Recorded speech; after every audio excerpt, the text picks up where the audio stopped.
आज का हमारा टॉपिक है रिफ्लेक्शन ऑफ लाइट। तो सबसे पहले देखते हैं what is reflection of light. तो रिफ्लेक्शन बेसिकली क्या होता है लाइट का। लाइट किसी भी ऑब्जेक्ट से टकरा के जब वापस आती है तो उसको रिफ्लेक्शन ऑफ लाइट बोलते हैं। और इसकी डेफिनेशन क्या है, देखिए the process of sending back the light rays which fall on the surface of an object is called reflection of light. Basically ये क्या कहने की कोशिश कर रहा है, आप इस एग्जांपल से समझिए। एक मिरर है हमारे पास, ये लाइट आई और मिरर से टकराई और ये रिफ्लेक्ट वापस होगी। तो इस प्रोसीजर को क्या बोलते हैं, कंप्लीट प्रोसीजर को हम रिफ्लेक्शन ऑफ लाइट। अब रिफ्लेक्शन ऑफ लाइट में दो मेन इम्पोर्टेंट लॉ है, हम अब उन्हें पढ़ेंगे। लेकिन उससे पहले एक इम्पोर्टेंट पॉइंट जो आपके एग्ज़ाम में पूछा जा सकता है वो है कि बेस्ट रिफ्लेक्टर ऑफ लाइट कौन सा मेटल है। तो उसका आंसर है सिल्वर। हालांकि हम सिल्वर यूज़ नहीं करते ज़्यादा, लेकिन फिर भी silver best reflector of light है। अब हम पढ़ते हैं laws of reflection of light.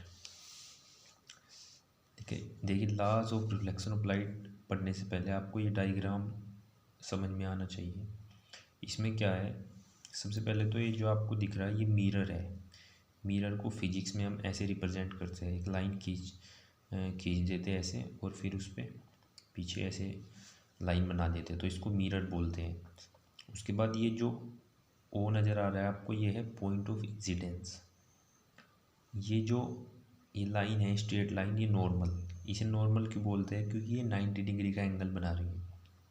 ठीक है, अब देखिए जैसा अभी हमने बताया, एक रे आई, ये रे आके मिरर से टकराई और वापस चली गई, ये क्या हुआ, रिफ्लेक्शन ऑफ लाइट हुआ है। अब जो रे आई और आगे इससे टकराई उसको बोलते हैं हम इंसिडेंट रे।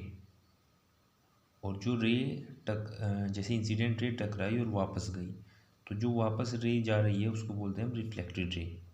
ये बहुत इंपॉर्टेंट है, एक मार्क्स में पूछ सकते हैं आपसे। तो आपको इंसिडेंट रे और रिफ्लेक्टेड रे की डेफिनेशन समझ में आ गई होगी मेरे ख्याल से।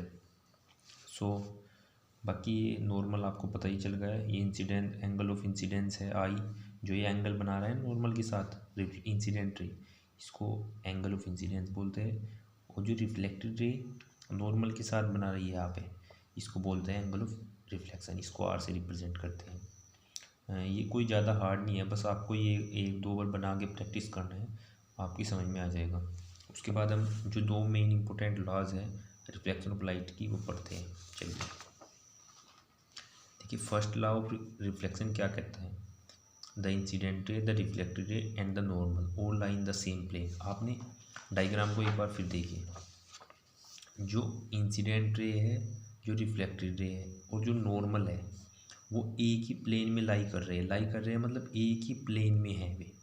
अब आप पूछेंगे कि प्लेन क्या होता है। प्लेन देखिए आप ये आप आगे पढ़ेंगे, मतलब 11वीं 12वीं में होता है प्लेन। अभी आप समझिए कि जो इंसिडेंट रे है और जो नॉर्मल है और जो रिफ्लेक्टेड है वो एक ही स्पेस में है, मतलब वे अलग अलग जगह नहीं है। अगर जैसे इंसिडेंट रे इधर है और रिफ्लेक्टेड रे इधर है, नहीं, ये सब एक ही जगह है। तो यही पहला लॉ कंफर्म करता है। उसके बाद दूसरा लॉ है, ये देखिए दूसरा लॉ क्या बोलता है, the angle of reflection is always equal to angle of incidence. बहुत आसान है।